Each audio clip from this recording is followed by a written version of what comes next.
தீ கரும்பு அணையர், கரும்பு மாதிரி அவர். தம் திருவடி தொழுவார் ஊன் நயந்து உருக உவகைகள் தருவார். தன் திருவடி தொழுவார் ஊன் நயந்து உருக. அதாவது இந்த நயந்து தான் முக்கியம். ஒரு ஏதோ ஒன்று பீடிக்கப்பட்டது மாதிரி இருக்கக்கூடாது. பக்திங்கிறது தான் ஆஃபர் பண்ணணும், தான் முன்வந்து voluntarily you should submit your self மாங்க. அதான் சரணாகதி.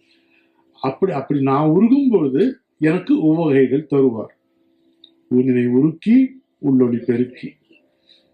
அவர் எங்க இருக்காருன்னா, இங்க இருக்காருன்னு காட்டத்தானே வந்தாரு.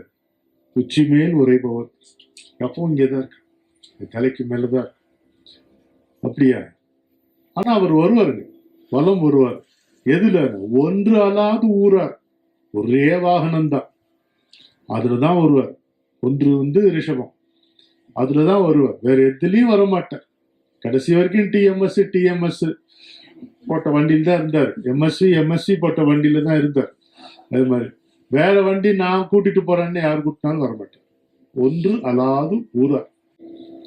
நந்திக்குத்தான் அந்த சிறப்பு. ஏன்னா சிவபக்தியினுடைய உச்சம் எதுன்னு கேட்டா, சிவபெருமானுக்கு எதிரே அமர்ந்திருக்கக்கூடிய நந்தி.